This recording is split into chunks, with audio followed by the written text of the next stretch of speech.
Maine is screwed! Maine is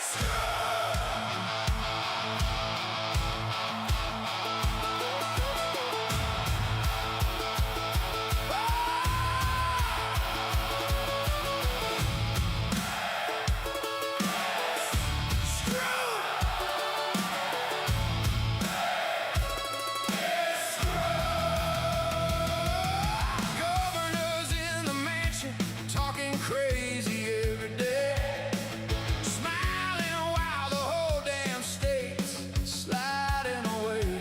Politicians out of sorts, running circles in the dark, passing bills that cut the people just to leave another mark. Medicaid money vanishing, kids get taken in the night, towns locking doors on families, calling it what's right.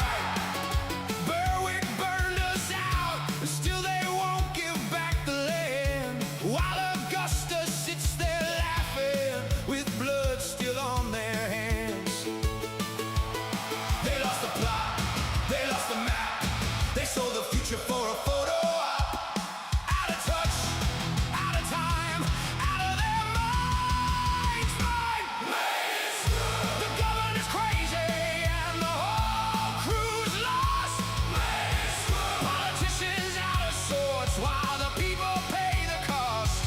Maine is screwed. From Augusta down to every broken town. Maine is screwed. And we're the ones who are standing up to burn down. Fraud in the system, millions walking out the door. DHHS looking sideways while the bodies hit the floor. Contractors stealing, councils fighting in the light, while families lose their homes and nobody makes it right. They talk about progress with a straight face and a grin, but the state's on fire and they're still just fanning the wind.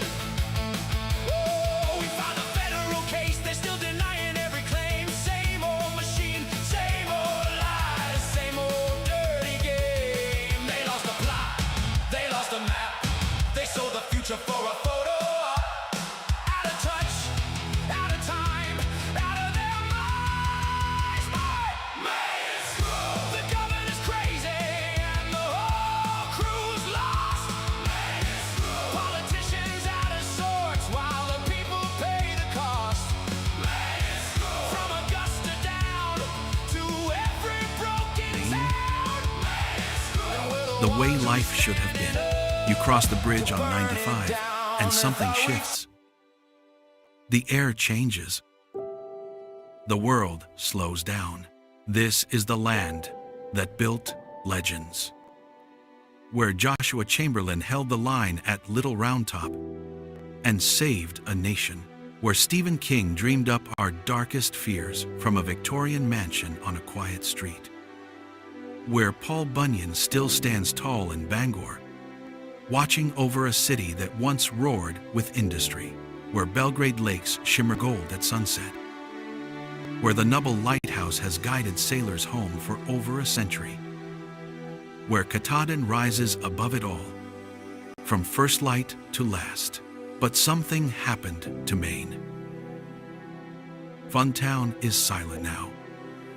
The lobster boats rot in the harbor.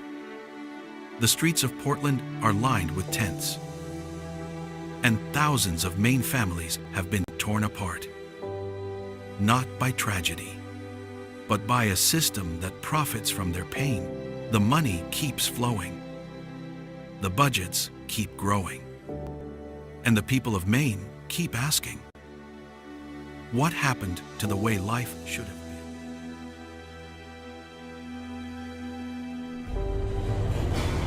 Maine is crashing.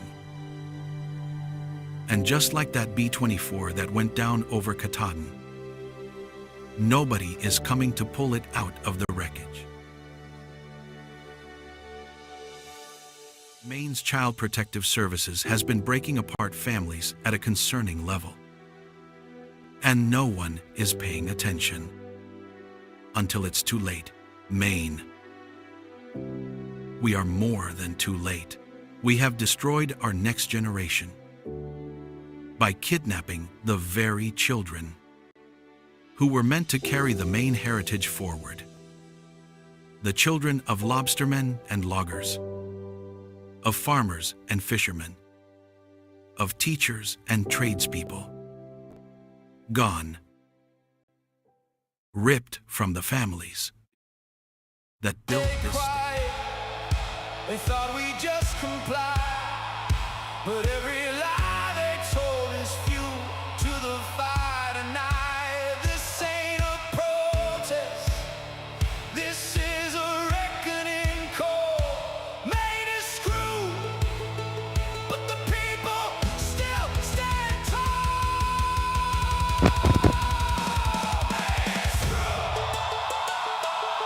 Ha! There he is. What up, Darren?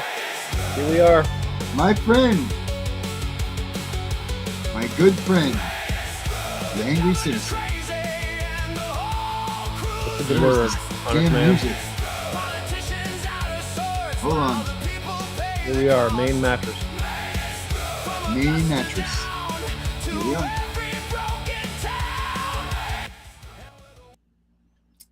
Still Well, figuring out that whole music thing? well, with what just took place with me, it really screwed me up with a lot of things here. Yeah. Um, Well, I hope you get that fixed. Darren's having some little computer issues, folks. So, all day long I spent on this. Yep. All day. gotta be You know, there Dana, somewhere. it's like that last minute thing, you know, when you're like, you know what, I'm going to do this one more thing. Yeah. And one more thing leads to just a bunch of bullshit that you didn't need to deal with. You know? Yeah. Mm-hmm. I hear you. So now I'm here in Well, front here of we the are. mattress sign.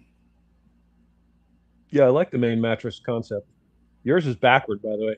Yes. Let me, Go at behind least I you, can fix backwards. this. Can you? What did they used to call that? Pig Latin? Ain May, Adders No. May. Yeah, that's big rat. Yeah. Yeah. Did you used to Pig Latin? I may have done a little pig Latin in my life. I was Yeah. very slick when I knew Pig Latin, you know? Mm-hmm. I thought that nobody could figure out what the hell I was talking about.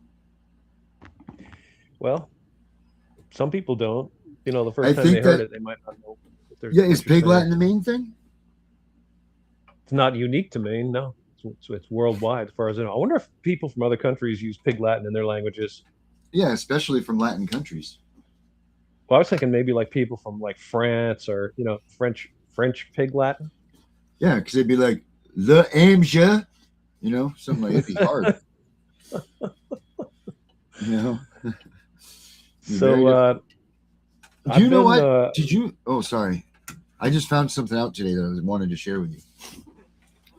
Okay. Now, wow, don't worry about the brightness. That'll do. That's fine. Whew. I haven't figured. I've moved my studio, guys, so I'm trying to By the figure light. everything out here. And it's not working in my favor right now. Now I look like I'm in an interrogation Maine mattress room, but I'll do it. Do you know the name of the device that Snoopy used to play?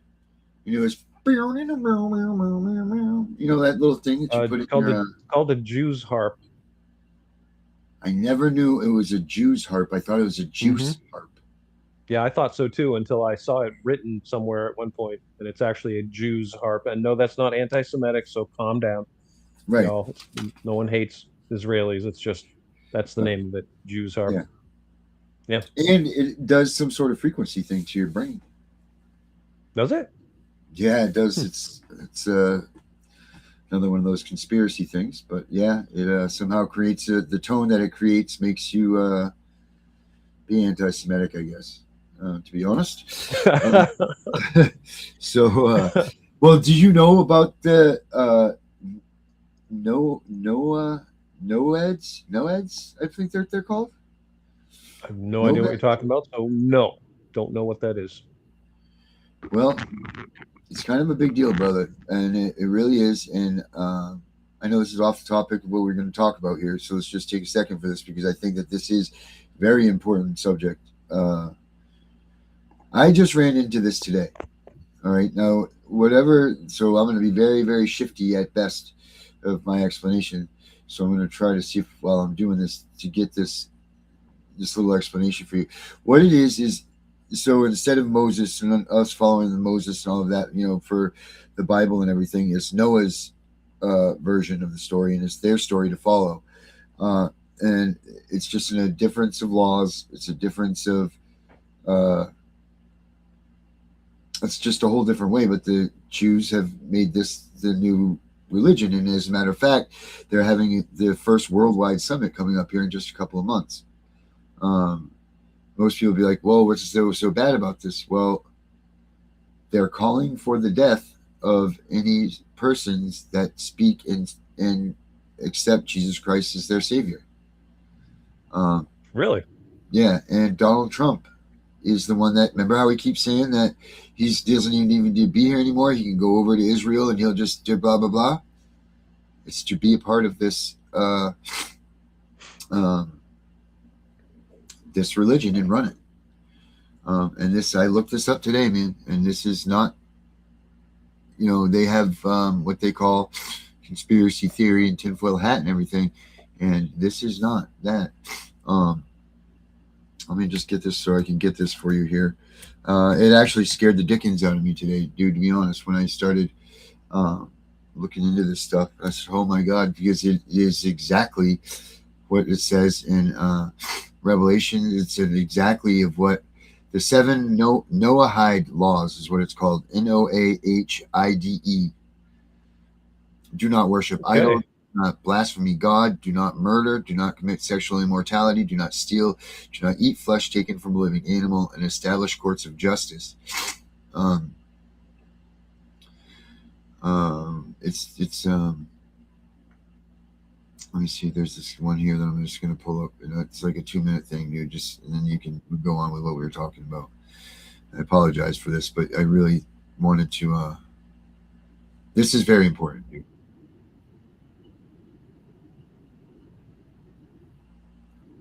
Here you go, dude.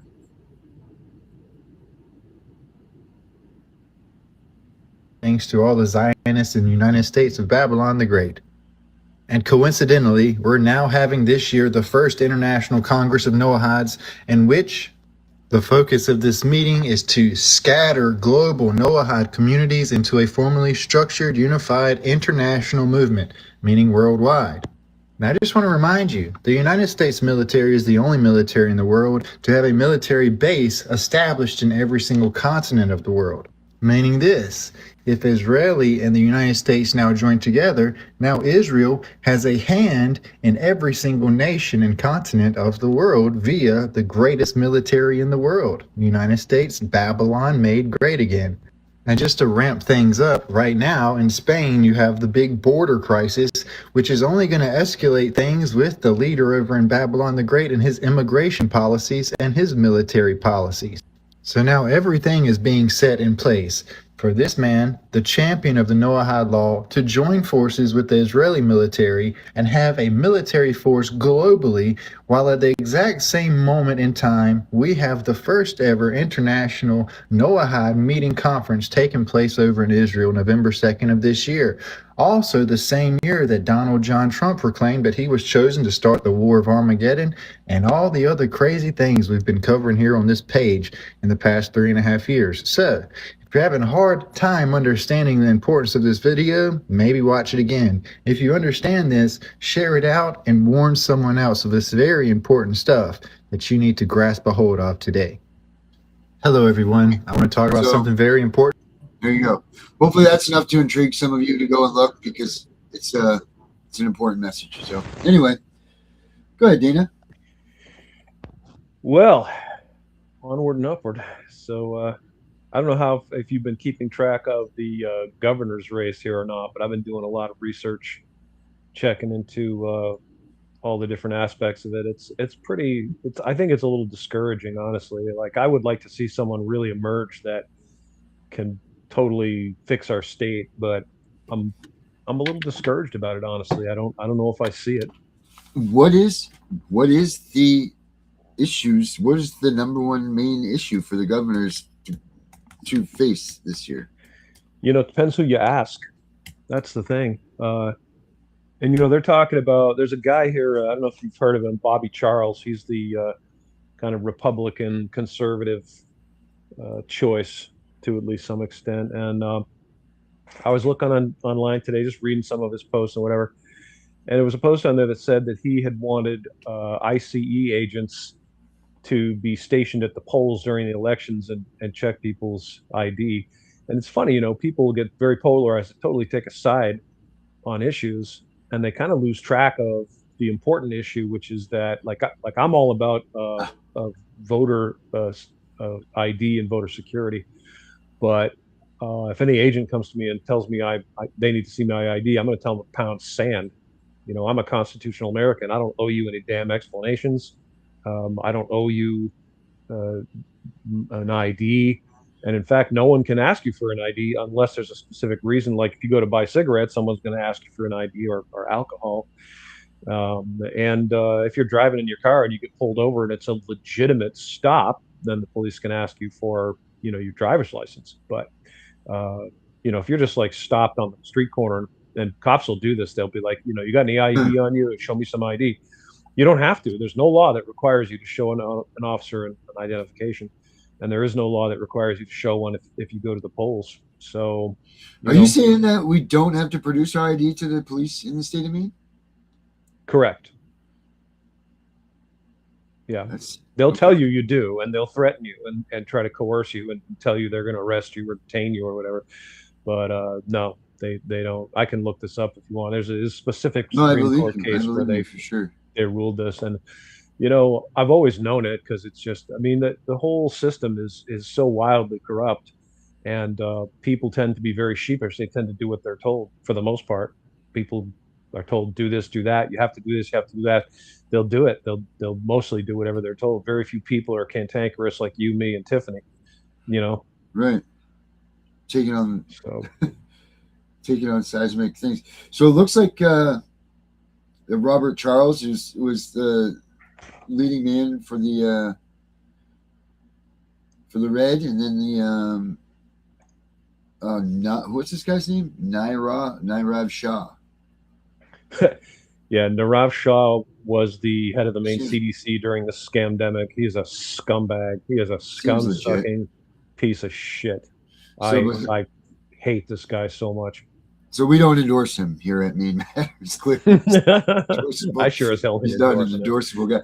Then we got Hannah Pingree came in a close second to Nirav. Well, not even close. Why don't they just give this guy the ticket? Pretty much. I mean, is Maine going to really do this? Is Maine really going to do? Well, the problem is we have a lot of voter fraud in Maine. There's a whole bunch of voter ID or voter fraud in Maine. They do a lot of mail-in ballots. They love mail-in ballots because the mail-in ballots are an easy way to cheat. I mean, super, super easy way to cheat. And for those of you who think that there is no fraud or no election fraud or very little, you're dead wrong. It's abundant. All you gotta do is look into it a little bit. You're not going to see it on your TV. Turn on the TV, look at the mainstream media. They'll tell you there's no fraud or very little fraud. Right. Everything's secure. Hannah Pingree is telling us all this, how safe and secure the elections are. And, how do they explain 250 ballots sent by Amazon to someone in Maine for no reason even, and they still haven't explained how that happened. So wait a minute, is Graham Plattner still in this race? No, they yanked him out once they found out he was a neo-Nazi wife beater. Okay, because well, let me share this with you. What I'm looking at here, man, looks like he's still. Is he still in it? I don't know. Maybe he's not in it, but maybe he was running for senator. He was running for senator, not governor. Yeah, look at right here. Yeah. See, Graham Plattner wins the Maine primary, and then it puts him here as the D-Senate RCV with Graham Plattner, David Costello. Oh, okay. Why do they have him? He's running as governor now, or what's going on here? I don't think so. I don't know. I don't know what you're looking at. Well, the same thing that's on the screen here. Because see, they had him with because Janet Mills is running for Senate, right?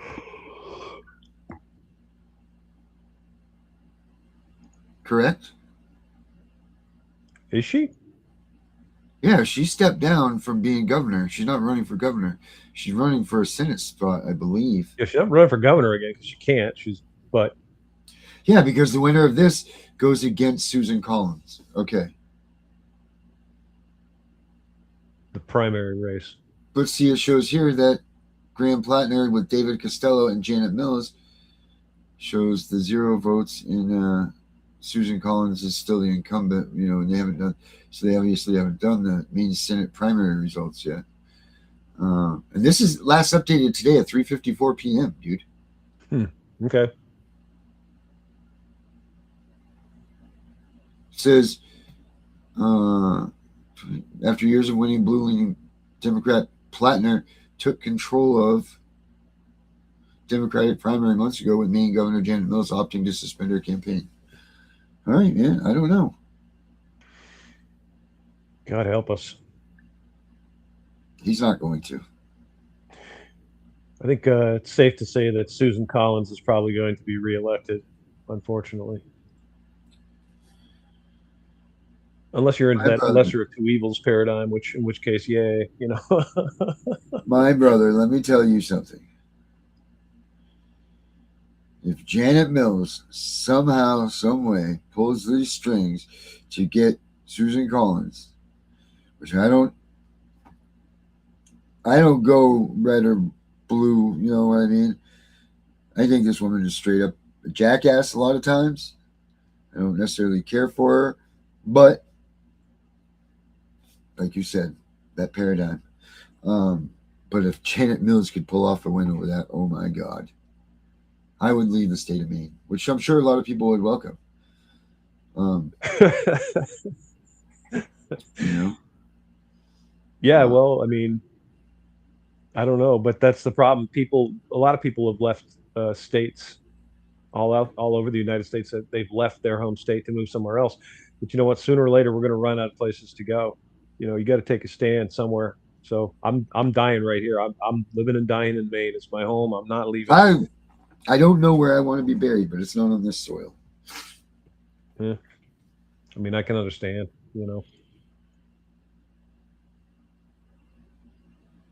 No, sir. Well, Dana, you were working on a video today. I've been working on videos all day, but yeah, I was. You remember when we were talking about my friend Clyde Cleveland? I do. He wrote the Common Sense Revisited. We played a little bit of that. So, and the Common Sense Revisited, he wrote as a book, and eventually he did a CD version, so you can actually like listen to it. And I had one of those sent to me a while back, and I listened to it, and it's really good. It's That's worth a listening compact to. disc? Yeah. Okay. Yeah, audio CD. And he asked me to put it up on my YouTube channel, which I said I would, but I can't just put an audio file up there. It has to be, like a video file. I don't want to put a blank video file, so I told him I'm going to make a video out of it, and I asked him to make an introduction for me. So that's what we were working on earlier, was trying to make an introduction Oh, that's so cool, man. to the Common Sense Revisited. Yeah, that's so nifty. Wow. Yeah, I don't know which video we played yesterday. There was there were two. There was a one that is Clyde talking about Common Sense Revisited in like an interview, and there's another one of him speaking at this convention, and introducing himself and talking about the video, the Common Sense Revisited. Yeah, he was like in a tavern or something type setting. Yeah. Let me see if I can call it up. Actually, hang on. Let's see if I can bring it up on. That was crazy. How the whole day even fell Yeah, because Common Sense Revisited, a lot of people don't know, but Common Sense Revisited is a book by a man named Thomas Paine, who kind of turned the tide of sentiment to a great extent during the Revolution. And because a lot of people during the Revolution wanted to go back to England and become part of England again and give up. There were a pretty substantial number of people in the colonies that wanted to do that. That's when Thomas Paine wrote Common Sense, and it was very widely read, and it kind of turned the tide to a great extent. People were swayed by it, and it was very powerful. So, and it should be standard reading uh, in our school system. Fortunately, it is not. As a lot of times, a lot of things that we should have in our school systems are not. So, Oh, there's Becca. She popped in apparently. Becca's here. I thought you were starting at 7. We were at 7. It's 7:30. We've What? already been on for, if you look Well, at the time, we've been on for 27 minutes. I didn't even see if we were live. That's great. That's our moderator for us, guys. Thank you, Becca. Good of you You're to show welcome. up. Just making sure everybody was all, together. Yeah, good work, Becca. Stay solid. Oh, God. Oh, Lord Almighty. Well, hey, at least she's better late than never. All right, go on. Thomas Paine. Yeah, let me see if I find this video. Yeah, so Thomas Paine wrote Common Sense Revisited. So this is kind of a resurgence of that to a great extent. It's just Common Sense Revisited for the modern times. And it talks about an important concept, which is bottom-up government. And a lot of times people think that the powers that be, the figures of authority, senators, congressmen, mayor, the presidents, had power over us that they don't have. And they've cultivated that very strongly by basically reinforcing it with their words and their deeds. Like, yeah, we're in charge and you have to do what we say, and we're going to order you around and you better do what you're told. And they work for us, which I've said many times. Like, we don't work for them. We're not their slaves or vassals. They work for us, and they're supposed to do what we say. And the power paradigm has to be switched back. Yeah, this sure does. And I love how he says that too. I love how he addresses it in this. This lighting is not. It just. If every American would just realize that their power, like he says, go in. We need to go back in. We need to take back our town halls. We need to take back our local governments, from the doggy walkers to the, everything that we have involved. We need to take it in from that level and work our way up, not from the top down. And that's exactly the points that he omits on. That he says, look, I love it. I'm excited to see it. Again. All right, let me see if.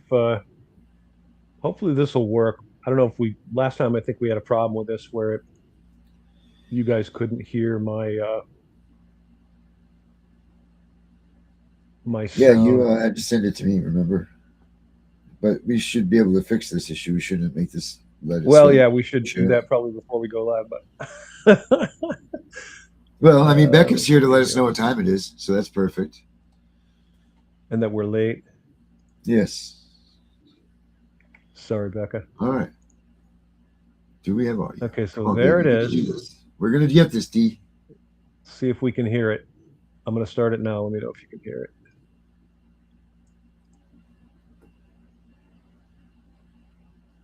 You getting sound? Just you talking to me. I feel like I can hear music, sound. But is that me thinking I hear music? The volume's all the way up?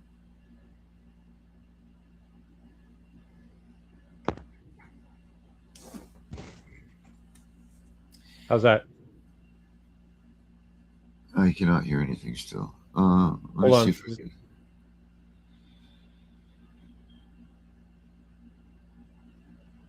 No?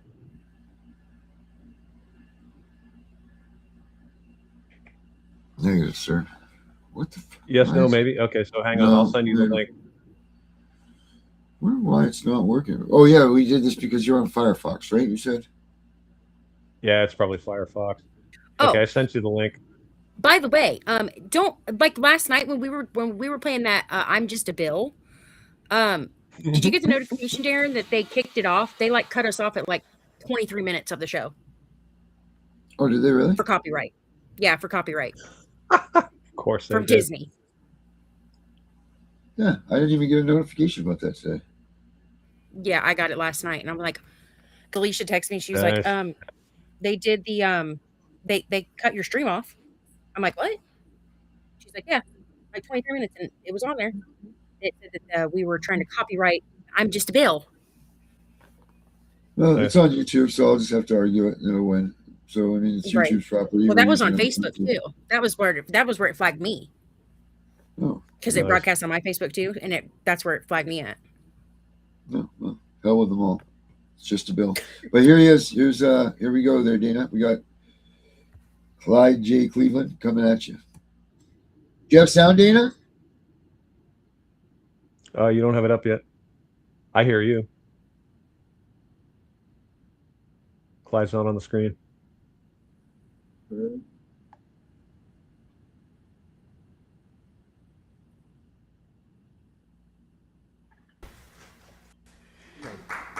Clapping? There you go. Yep. Easy.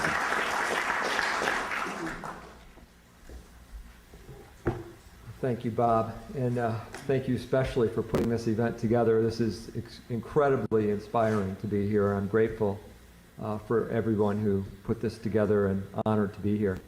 A little bit about my background. I ran for governor in Iowa in 2002 as a libertarian. I've been active in the movement to get rid of the income tax for about 20 years. I wrote a book called Restoring the Heart of America, A Return to Bottom-Up Government in 2001, which Ed Griffin and Ron Paul both wrote testimonials for. Appreciated their support.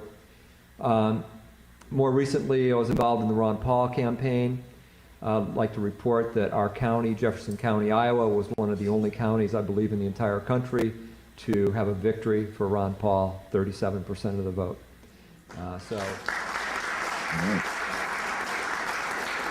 That work, by the way, that result was not the result of a few weeks of organization. We started a constitutional study group in our county 12 years ago. We had Ed Griffin come and speak in our community 10 years ago, and we had 100 people there in a town of 10,000 people to hear Ed Griffin. So it's years and years of work and educating people about the principles of our founders. That's what our group does. More recently, I wrote a book, which you all have in front of you, called Common Sense Revisited. We've heard a lot about Real ID and some of these things. It's a little bit kind of depressing, a little bit on this stuff that we need to hear, but I just want to tell you a story. In January of 1776, the founders were meeting, and Jefferson, Adams, and Franklin wanted to see a Declaration of Independence signed. But they knew at that point in January that the votes weren't there. But they took a poll, and that poll was a pretty grim experience for them because it was about 75% for getting back with England. This is while George Washington was in Boston fighting the British. The vast majority of the delegates wanted to get back with England, make up with England. So they postponed the vote, and they kept working on people. In the meantime, in January of 1776, right about the same time, the first 50,000 copies of Common Sense were released by Thomas Paine. They were sold out in less than 2 days. Another 50,000 were printed up. They were sold out within a couple of days. Now, Dana. Within a few months, it had changed, Common Sense had changed the whole country. It actually created a... Yeah. I just want everybody to understand what he just said there. So he said within, let's just say within a week's time, 100,000 copies of this book was sold, right? Mm-hmm. You're talking at a point in time that less than 3 million people was the population of our country. Yep. So you got to think of what a magnitude this is of this guy to sell this book, Thomas Paine, to write this book, sell it, and then distribute it to Well, I mean, an 8th or 7th in the time period where there wasn't cars and trains and automobiles and all that, to our knowledge anyway. Mm-hmm. I'm just saying that was quite a feat and quite an Yeah. impact on people for just a few days like that. Yep. And no social media, no computers, no internet. Imagine being at the printing press. Oh, Jesus. Holy damn it, James. Rolling those things all day. Oh, my God. It must have been brutal. But, all right. Sorry about that. Paradigm shift in our country.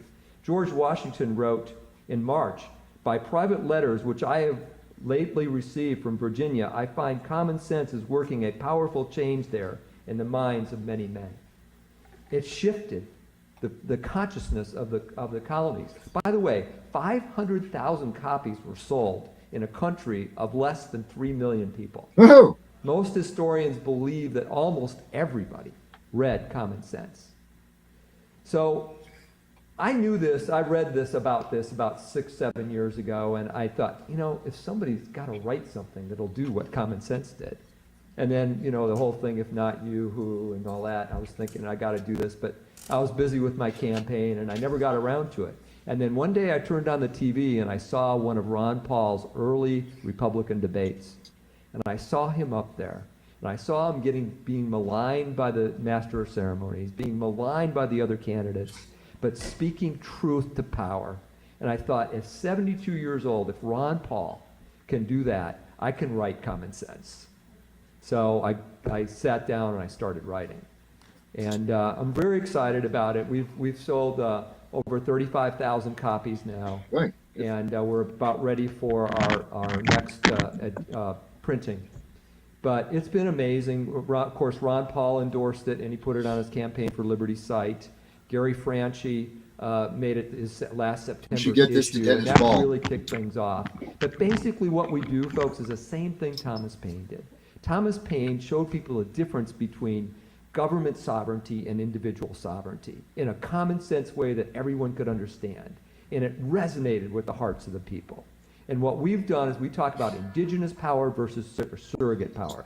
Indigenous power is the power the individual receives from his creator, a special relationship with his creator.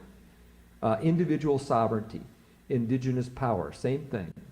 And then surrogate power is the power we give to entities that we create. We create institutions, we create corporations or limited partnerships or LLCs or governments. Those are surrogates. They have no indigenous power. They have no power of their own. The only entity that has indigenous power are you and me and all the other individuals on the planet. We have that indigenous power because of the special relationship with our Creator. And that is what Thomas Paine tapped into. That's what we're hoping to tap into with Common Sense Revisited, and we are.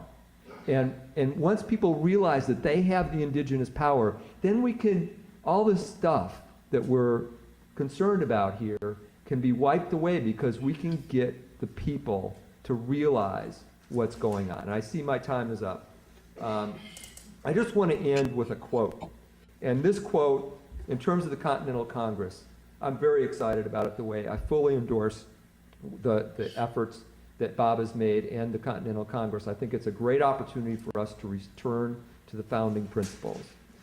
But I have this one quote that I have to read to you, because in my mind, this should be, for me, this is going to be the mission statement for the Continental Congress, if I'm going to be involved with it. And I want to read you this quote, because it's so inspiring to me, and I think it encapsulates what we want to do.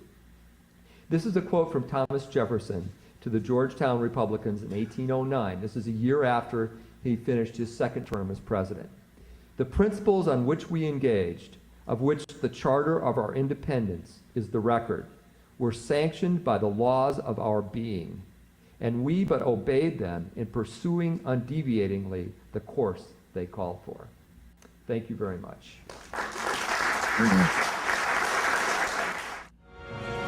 Dana, have you read Common Sense? I haven't read the book, but I listened to the CD. There it is. Oh, yes. I was just wondering how different the. Well, I guess it really wouldn't deviate. Awesome. From I mean, it Is talks I'd like to about. get it. Yeah, I'd like to get it. it talks about the most important concepts that we as Americans can embrace, which is the concept of authority. He was talking about indigenous power versus surrogate power. And I strongly prefer the word authority. There's a difference between power and authority. I have the power to do a lot of things, but I don't have the authority to do them. I have the power to, kill someone if I want to, but I don't have the authority to kill someone. Yeah. If I wanted to go rob the corner store, I could do it. I'd grab my weapon, run down there, point it at the clerk, tell him to give me all the cash. But it's not lawful to do that. I'd be breaking the law. I don't have the authority. Our Thank you government for has a that. lot of power, and they don't have a lot of the authority. And that's why I always say the very first thing when you're dealing with people who are in positions of supposedly official capacities, senators, congressmen, especially people in law enforcement and people in the judicial field, you always want to say to them, by what authority do you take this action? By what authority do you make this demand? By what authority do you tell me that I have to go over there, or that I'm going to be searched, or whatever. And unfortunately, we have a lot of problems in this nation with law enforcement overstepping their authority. They do it a lot, and And in we've the let them get state. away with it. That's why they do it. Yeah, absolutely. In every state. I mean, it's bad. I saw a few videos today about this with law enforcement. Just, I don't know if you know this, viewers, but if someone in a uniform comes up to you and puts their hands on you in any way, that is a crime. That's an assault. And a lot of people say, oh, well, don't be such a baby. It's not like you got punched or hit with a baton or taser. It doesn't matter in That's the not the eyes of the point, law. right? An assault is an assault. It's a very clear line between lawful behavior and unlawful behavior. And if you don't want to be on the side of unlawful behavior, don't do it. The police don't have the authority to grab you. They do a lot. Mhm. I've seen it. They'll push you, they'll grab you, they'll shove you, get over here, do this, do that. Go stand over there. They don't have the authority to order you to do that, but we're all brainwashed into believing they do. So people comply and go along with it. And the truth is, in a lot of cases, and I was just reading today, a little bit about some of the Supreme Court decisions regarding conduct of police. And I can tell you with 100% certainty that if a police officer is arresting you and they don't have the authority to arrest you, like you haven't committed a crime and they're arresting you, you have the lawful authority to resist them. Unfortunately, that's going to get you hurt or killed. Yeah, That's the truth. yeah. That's the reality. They will take out their batons and hit you. They will taser you. They might shoot you and kill you. And police in our country are not taught to shoot to wound. They're taught to shoot to kill. They will fill you with bullets. And we see that all the time. You see someone, there was a famous incident where this kid had a phone, and he wasn't even like holding the phone in a manner where perhaps you might think it was a weapon. Like if I have a phone in my hand, typically I'm holding my phone like this is how people hold their phones, right? And there's a big, big difference between this and this. See, now you might, if I'm doing this, you might think I have a weapon. Or if I'm holding the phone like this and I'm doing this with it, you might think. But if I'm holding the phone like this, like it's a phone, okay, and they shot this kid down like 20 times, and he wasn't even holding it like forward. He was holding it like this, and they shot this poor kid like 9, 10, 15 times, I don't know, whatever. And they argued, oh, they're sorry, they thought in the dark and the confusion they thought it was a phone. Police aren't held accountable, and that's why they get away with what they do. And that's why and I'm not bashing law enforcement. I've known many people that have been in law enforcement. Some of my friends have been in law enforcement. One of my martial arts instructors was a deputy at the Kennebec County Sheriff's Office. I have a good friend that was a member of the Sabattis Police Department for a while, and they're good guys. They're most of them are actually good guys, and they're trying to do a good job. I've met some of the cops here in Brewer. I've met cops in the neighboring towns. I've had interactions with Bangor PD, and they've all been good interactions. So I'm not bashing law enforcement. I'm just saying there is a problem there, and they don't have the authority to do a lot of the things that they do, but they're told they do. Their training tells them that they do. The other police officers tell them that they do, and they don't ask questions. They just do what they're told. They believe it. The guy, the officer training you says you can do blah blah blah. You go okay, and now they think they can. So yeah, authority, about authority. We the people have all the authority. We just don't use it. We do not use it. LJ33 Barkley in the house. How we doing there, boss? Yeah, it seems like that's a lot of what's going on. Immediately when you're pulled over, you're asked to produce your ID. You're asked to get out of the car immediately. You're asked to do all of these things. And it seems like they're getting faster and faster, just like the CPS thing that they're coming now and just taking you from their kids. Immediately now, it seems like whenever they're going up to you in the side of your car, they're taking you out of your car immediately. Now it went from like a probable cause to this or that to now immediately they're like, shut your engine off, get out of your car. Man, I can remember my dad would get pulled over when we were kids. He'd have a beer in his lap. The car would be running. His arm would be, in one hand and the other hand holding us back, in the seats, because there weren't even seatbelts. And that's the truth. And it's just crazy how times have changed and the rules of the police have stayed the same, but how they have changed it themselves. Yes, it's been a to make it slow what it is now. evolution. I watched a movie the other night on Netflix.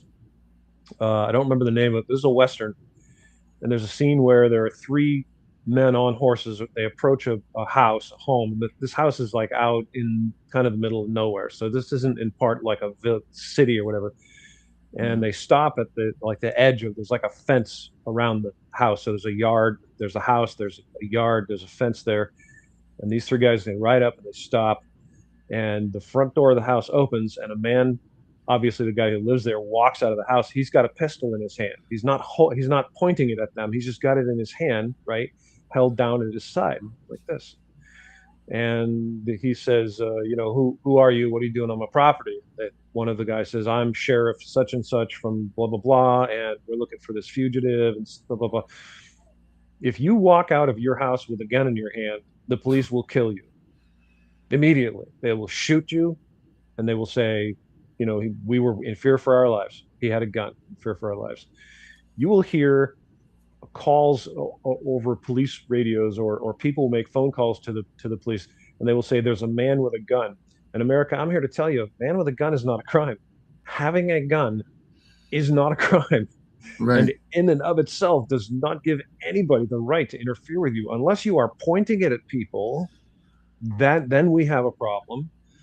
But if you're just armed, you're not doing anything wrong. But they will treat you like you are, and they'll come running up to you. What are you doing here? Who are you? What's your name? Do you have some ID on you? We got some calls. We got concerned people.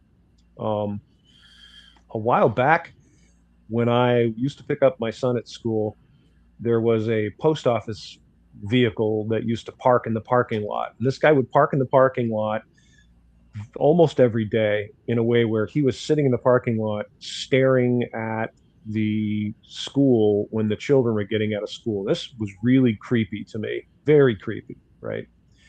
And not being a shy, retiring sort of individual, I walked up to the truck at one point, knocked on the window, and the guy rolled the window down, and I said, hey, how you doing? And he said, hey. And I said, I see you here a lot, sitting here in the parking lot there looking at the school. And he goes, yeah, this is where I take my break. I said, oh, so you're taking your break here at exactly the time that the kids get out of school and sitting in your van looking at the kids as they get out of school? Do you see how that might be, a little creepy? And he was very defiant. Very defiant. He was like, yep, because this is where I take my break. And because there's not many places where I'm allowed to take my break. And I'm like, well, of all the places you could be, and it just happens to be at exactly the time the kids get out of school, like literally exactly at the moment the kids get out of school, here you are looking at them.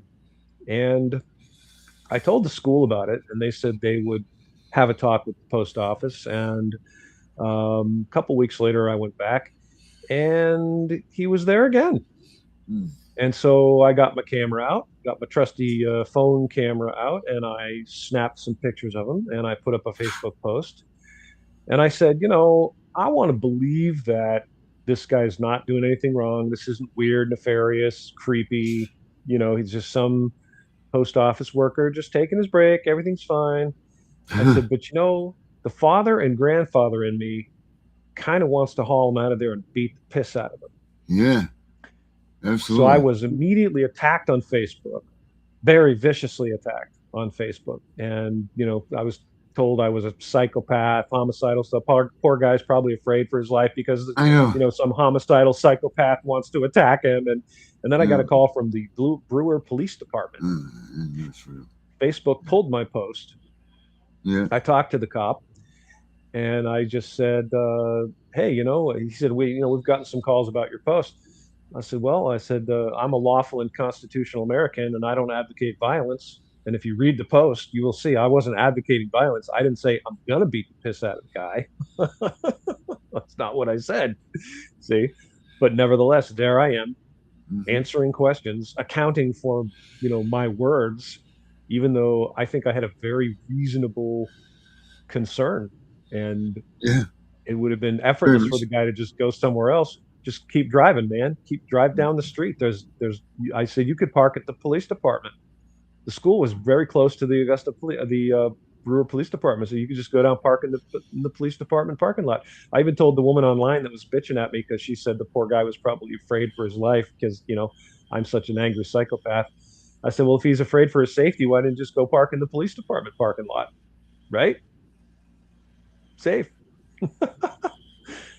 Yeah, anyway, but the police assume authority they don't have, and that's the thing you all need to learn in America is it's about authority, whether you have authority to do something or not. And a lot of times the police don't have the authority, and the certainly social workers don't have authority, and learn that word and use it. So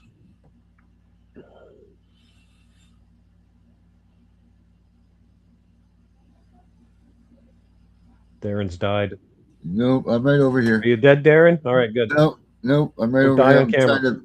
No, I'm right here. I'm over here. I lost my freaking microphone cable. Just popped out. This is just being a damn. You're having a day, man. I know. I'm sorry about that. I'm not dead though. No, Do you hear me now? You can hear I me, hear you. right? All right. Cool. Yeah. Uh, We got a viewer from Montana. That's impressive. yeah, a lot goes on in Montana. I'm actually putting my LLC business out there in Montana. Nice. Yeah, so that's gonna be exciting. All right, cool. That's there. Darren's had a long week. Yeah, he's a little worn out. Yeah, it's me, Lisa. Yeah, I'm always, it happens to me. My son is. Oh, my name is Classic. My son is a cop. He sees all kinds of abuse and authority. He is documenting. That's awesome, Classic, because you know Good for that him. you raised yourself a great son. Yeah, that's Dan, a I hard don't know. thing to do. I don't know if you know about her or not, but she actually, someone called CPS on her, and she raises fostering. She fosters children. She found out at a younger age that she wouldn't be able to have some children of her own, so she went on to fostering them, and I believe that she did have a couple of her own, but nonetheless, she raised a young police officer. When they came to take the kids from her, I don't know if it was they came to take the kids from her, or if they were issuing the warrant, which one it was. The son had to come and issue the warrant or take the kids from her when the son had to come to the house and do it. Wow. Be one of the police officers. Damn. He was outraged. That's crazy. Yeah. So, I mean, man, you never know.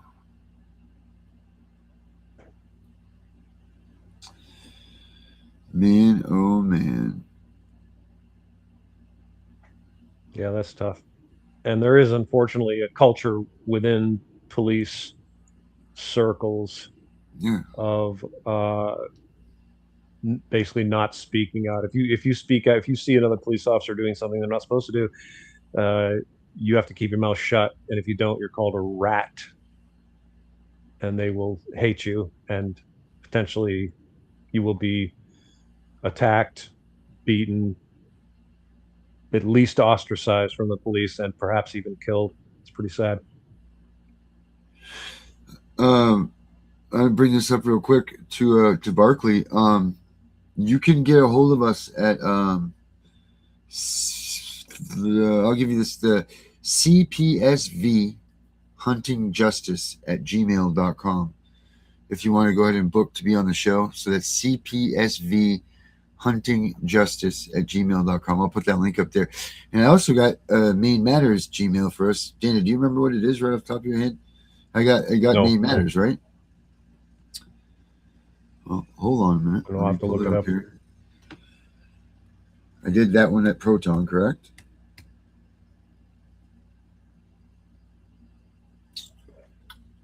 I think it's Gotta look. Log me in here. And then now, since I'm going to bring this up, if you want to go ahead and send it to us over here at this Proton mail, that's fine too. I'm pretty sure it's going to be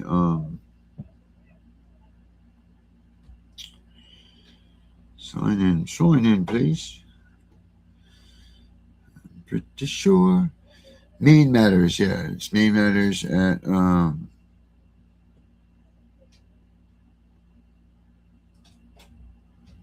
what is it? Proton dot whatever. Protonmail.com. Okay, so yeah, if you want to just go ahead and send it to us at what Dana just said. Protonmail.com. Yeah, so Maine Matters at protonmail.com. Maine Matters at protonmail.com. So yeah, do that, and we can check that out. There you go. This Proton Mail is good stuff. Proton Mail is good stuff. For those of you who don't know, Proton Mail is a service that is very secure. You can get a free account. You can get a paid account if you want to, but you can get a free account with limited capabilities, and it is very secure. So you have a relatively good degree of assurance of privacy. If you send an email from your Proton Mail account to another Proton Mail account, it is encrypted, end-to-end encryption, airtight. So you can't get more secure than that. So Proton Mail is the way to go. And I use a lot of Proton services. There's a file storage service. There's a free VPN. If you don't know what a VPN is, it stands for Virtual Private Network.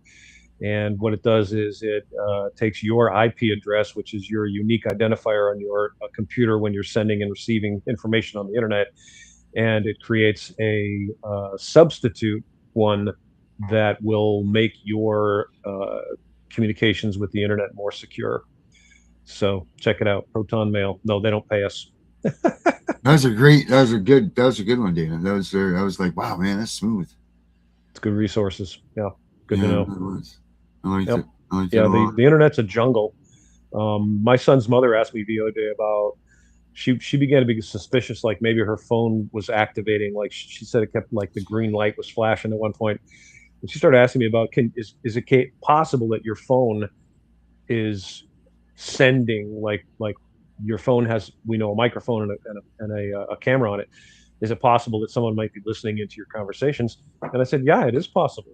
You know, that's a little scary. No one wants to think that way, but you know, your phone is a computer, and you never know what it's doing. It's like I described it to her. It's like you have an office, but you can't go inside.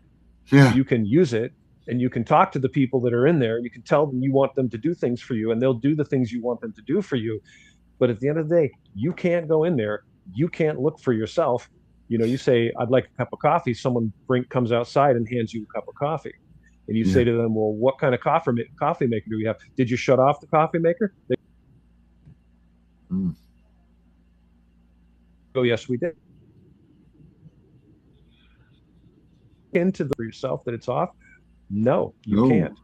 So, and I don't want to make anyone paranoid, but sometimes it's smart to be paranoid. So I assume that all my conversations are being listened to. And Darren knows this because he and I have done this a little bit sometimes. I will literally say, if there are any agents or enforcers listening to what I am saying right now, number one, you do not have my permission to eavesdrop on my phone calls or listen to what I am saying. So you are listening without my permission. Okay. Number two, if you are men of God and you know that what you are doing is wrong, reprehensible, you serve the devil, and you know this. And number three, come back to the light. You can always come back to the light. Stop serving the devil anytime you choose. Tell that son of a bitch to pound sand Okay, That's right. and join us. Come back to the Amen to light. that. Okay, 8 freaking minutes. you will be welcome. Yep. Words have power, folks. Yes, sir, they sure do. They certainly do. Well, Dana, bing, 1 hour, 43 seconds, and counting. Do any of you guys have any questions for us tonight? Barlow, we got your Barkley, we got you put into be in touch with us, Maine Matters at Proton Mail. Let's get that set up. Classic, when are you coming on and going to get yourself your show back? You know, I've got, did you ever even hear the song I did for Classic? Dana, did you ever hear it? I bet you probably didn't, did you? Classic was right there. Classic was right there on the verge, and then she had, you know, it wasn't right for her to come on right at that point in time with her case and everything. You know, that happens, you know. She was advised not to, while everything was going on with her case, to get involved. So, yep. You know, don't talk about stuff. That's always what they tell you. Don't talk about it. Don't say anything. Yep, get that all the time. Yeah, that's. But that's mostly for their own damn doings, not yours, you know. Let's see if I have one on here for her. All right, I got to look up Matthew 5:16 here. This is her tune right here. I'll just play it while you're looking that up. Classic, this was your tune. I thought I heard you calling. Lord, I answered with an open heart.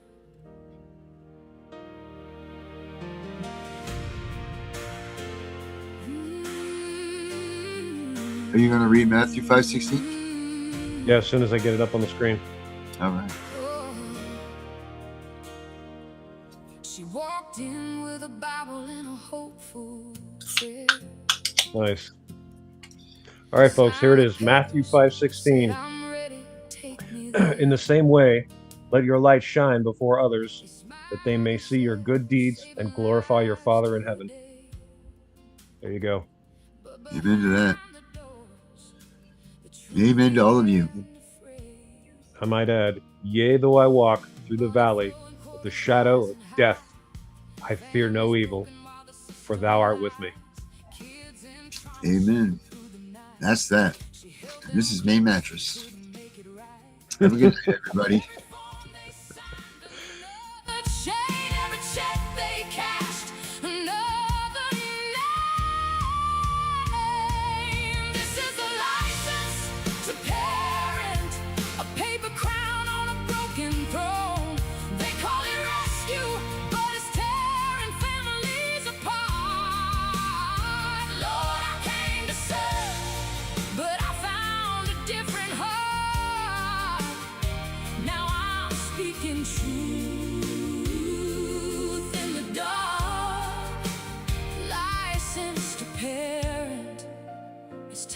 Truth is heard. Hey, case workers turning, judges playing God, parents fighting just to get their children back. They say best interest, but the funding says otherwise. Hearts get shattered while the paperwork multiplies. I saw the fear in little eyes, so I promised safety, but it was just another ride. I prayed for justice, prayed for light to shine. God said, daughter, now it's speaking time. No more silence, no more pretty lies. The system's failing under gospel skies. This is a license to parent, a paper crown on a broken throne.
heard you calling. Now I know exactly why. License to pay.